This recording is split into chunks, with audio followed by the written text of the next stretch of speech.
Bonjour à tous et bienvenue dans le In Before Super Smash Bros numéro 4. Alors je vais me lancer direct dans le sujet parce qu'en fait j'ai fait le sujet avant de faire le début de présentation comme ça. Et j'en étais à 9 minutes tellement ça m'a mis longtemps. Donc du coup je parle aussi du news à la fin. Parce qu'il y en avait juste une en fait et je voulais me brouiller de faire la vidéo parce que je savais que ça allait prendre des plombs. Donc du coup je vais tout de suite vous dire le défi du jour. Alors le défi du jour c'était proposé par Nescapic et qui nous proposait donc le défi de jouer avec Pichu contre les Ice Climbers, Dr Mario et Toon Link avec seulement 2 vies et sans aucun objet. Voilà. Et aussi je compte vous dire que la prochaine fois la vidéo ce sera sur Super Smash Bros Brawl. Donc pour vous faire votre défi, essayez de me proposer un défi qui est capable d'être fait à la fois sur Melee et sur Super Smash Bros Brawl parce que je suis pas sûr que la ROM je suis pas sûr que ce soit ultra fluide à 100%, donc je préfère quand même vous prévenir parce que je suis en train de la télécharger en ce moment, donc je suis pas trop sûr, mais normalement ça devrait aller. Donc sur ce, on va directement se mêler au sujet du jour. Alors du coup, on va en venir au sujet. Alors, Rayman, Shulk ou autres sont-ils possibles? Ça c'est la première partie du sujet, après il y a quelque chose d'autre qui m'intéresse encore plus. Alors, Rayman, Shulk ou autres sont-ils possibles? Et bon, déjà je vais me focus sur Rayman et Shulk, hein. Dans autres, je sais pas trop ce que tu souhaiterais dire, je pense que tu veux dire plutôt tout ce qui est jeu tiers, hein, n'est-ce pas? Je pense que je vais éviter d'en parler parce que je vais pas avoir le temps avec le sujet que tu m'as filé après qui m'intéresse beaucoup plus, mais peut-être que ça reviendra dans un autre épisode. Alors, Rayman, comme vous le savez sans doute, il y a eu un trophée Rayman qui a été montré par Sakurai.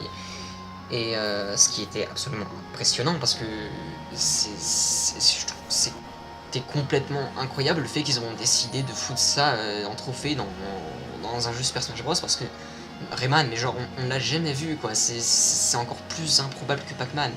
Il y a des gens qui étaient déçus de savoir que Rayman n'était pas un personnage jouable sous prétexte que avec tout ce que vous avez fait Ubisoft, je veux dire non mais les gars arrêtez quoi.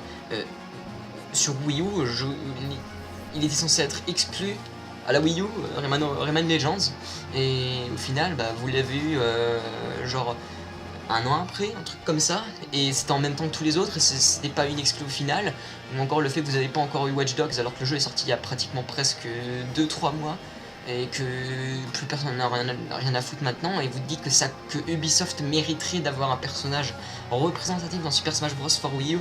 Non mais faut arrêter les conneries, hein.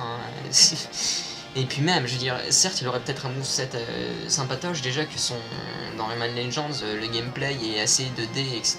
Et que à sa façon de se battre en fonction des mouvements qu'on fait, il fait un certain coup et tout, et qu'il a beaucoup de capacité, mais en tant que personnage, il irait bien dans le casque, enfin moi perso j'aimerais pas du tout, parce que je trouve que Rayman est mort désormais, parce que j'ai été très déçu de Rayman Origins, et un petit peu de Rayman Legends, même si un petit peu moins. Mais même là c'est la question de la possibilité et moi je trouve que Rayman est carrément impossible. Déjà ils ont montré le trophée et je pense que ça sert même pas à quoi que ce soit d'en dire plus que là-dessus. S'ils l'ont montré, ils auront plutôt montré la surprise en faisant carrément une vidéo. Et puis je veux dire, suffit de voir la posture qu'il fait dans un trophée. Je sais pas si vous avez remarqué, mais quand vous regardez des trophées, genre la différence entre un personnage jouable et un personnage non jouable, la différence se fait carrément. Genre ils ont souvent une pose qui est genre basée sur leur artwork, il suffit de voir dans les Super Smash Bros Brawl et tous les autres jeux quoi. Tous les personnages jouables ont leur artwork qu'ils ont de base. Et là Rayman la tronche chiffée, tu m'excuses mais je pense pas que ce serait possible sur un artwork officiel. Donc non, je pense pas que Rayman soit possible. Shulk par contre de Xenoblade Chronicles, je le trouve carrément possible. Je vais faire ça rapidement, tout simplement le fait qu'il y a la suite qui va être annoncée sur la console. Monolith Software est désormais un studio à part de chez Nintendo. Et de 3, il me semble que le scénariste de Xenoblade Chronicles suit le projet de Super Smash Bros 4. Alors certes ça fera un nouveau personnage à épée, mais sachant qu'il est aussi, il se base aussi sur la magie, donc ça pourrait faire un espace un petit peu de Robin, mais genre toujours assez différent, parce que genre ça mélangerait un petit peu la puissance de Ike, mais je verrais bien ses coups qui seraient beaucoup plus rigides en fait, genre limite qui jouerait pas sur la lame, mais sur la force en elle-même, comme si c'était une masse en fait. Ou encore ses pouvoirs magiques, j'ai pas vraiment joué avec Xenoblade Chronicles donc je sais pas trop dire à ce niveau là, mais même sans parler du moveset, je pense que sa présence même en tant que logique serait possible. Comme la rumeur a été brisée la dernière fois, par contre ses chances d'apparaître ont baissé de 30% je trouve, Mais j'espère vraiment qu'il y serait parce que Xenoblade Chronicles c'est vraiment un jeu qui a l'air absolument génialissime personnellement. Les musiques sont très bien, c'est tout ce que j'ai pu savoir de ce jeu en fait. Mais enfin même, hein, il a toutes ses raisons d'être dedans et je trouve qu'il les mériterait largement quoi. Si jamais il y a la place pour un clone comme Lucina, pour un personnage absolument basique, je pense qu'il y a largement la place pour qui est Shulk. Alors ensuite, se peut-il que Ness, Lucas ou encore Falco se retrouvent dans le roster final? Je crois que je vais péter un câble. Alors je vais vous dire pourquoi. Je vais faire ça rapidement encore. Ness, Lucas et Falco et autres, tout ce qui est genre personnage, genre Wolf ou encore, je sais pas, n'importe quel autre. Mais bien sûr qu'ils y seront, arrêtés de stresser. Encore même Lucas, à la limite, peut-être qu'il a des chances de pas y être, parce que Mother 3 est plus vraiment à la mode et tout. Et que il se base à la base sur le moveset de Ness, et donc il a peut-être des chances de jarter. Et Falco, mais non, c'est un emblème même de la compétitivité sur Super Smash Bros. Ces personnages de Super Smash Bros mêlés de prédilection, les gars, ils ont aucune raison de l'enlever, quoi. C'est tellement ridicule. Il est là depuis Melee, et Ness encore pire, il est là depuis Super Smash Bros 64. Il a toujours été là, et même dans Super Smash Bros Brawl, il n'était pas confirmé. Et pourtant, il y était dans le jeu final. C'est juste qu'ils n'avaient pas besoin de le confirmer, parce que c'était un personnage qui paraissait absolument logique à montrer. Je veux dire, on s'en branle de savoir s'ils reviendront, parce qu'on sait qu'ils reviendront. Ness, c'est un... Earthbound Mover 2 a été un putain de succès sur la console virtuelle. C'est le jeu Mover le plus récent qui est sorti. C'est une icône du jeu, et c'est des jeux de qualité, je veux dire. Ils ont toujours été là, et même, ils ont pas besoin de l'annoncer, il suffit de voir Monsieur Game & Watch dans les vidéos de... Genre, il a apparu dans la vidéo de Pac-Man, et pourtant il a pas eu sa page sur le website, genre, Falcon, c'était juste parce qu'il était assez mis en avant. Mais, je veux dire, voilà, par exemple, Falcon, ils avaient pas besoin de faire un genre... Falcon rejoint le combat, genre, vous voyez, Lucina, quand elle a apparu sur l'écran, ou encore Robin, il y avait eu un espèce de titre, genre, Lucina wakes her blade, Robin... je sais plus c'est quoi le jeu de mots, mais voilà quoi, Falcon n'a pas besoin d'apparaître sur l'écran comme si jamais il avait besoin d'être confirmé. C'est logique qu'il y soit. Ils ont toujours été là, ils ont absolument aucune raison de l'enlever. Et même en mettant ça à part, même Lucas a sa chance. Parce que Lucas, il suffit de voir simplement le genre. Alors, vous voyez Marth, son de Brawl à Super Smash Bros 4, il a beaucoup changé, surtout physiquement, et même au niveau de ses coups, ils ont l'air d'avoir changé, mais pas beaucoup, quoi. Ça, c'est les mêmes coups, mais au niveau de sa flexibilité et sa façon de sentir l'inertie de ses coups, elle a un tout petit peu changé.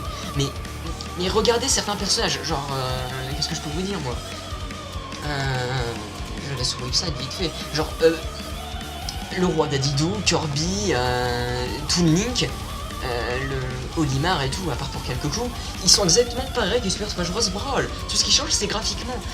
Ils se cassent pas le cul, hein. Réfléchissez, ils prennent juste le gameplay de Super Smash Bros Brawl. Enfin, ils prennent juste les personnages, les modèles, etc. depuis Super Smash Bros Brawl. Et je veux dire, Lucas, Ness et Falco, mais ça leur coûterait quoi 2 secondes à le faire. C'est juste qu'ils préfèrent montrer du contenu nouveau plutôt que montrer du contenu qu'on connaît déjà tous et dont on en a absolument rien à foutre. Et je dis ça, mais Earthbound et Mother 3, ils sont genre 4ème ou 3ème sur un top 10 de jeux vidéo, mais c'est tellement flagrant qu'ils y seraient. Ils ont juste pas besoin de le montrer, parce que ça c'est juste logique. Ils l'ont montré dans Super Smash Bros. Ils l'ont montré que c'est des personnages secrets. Il est sorti ils l'ont montré sur le site après sa sortie japonaise. C'est juste quelque chose qui paraît tellement flagrant qu'ils ont pas besoin de le montrer. Enfin, voilà quoi.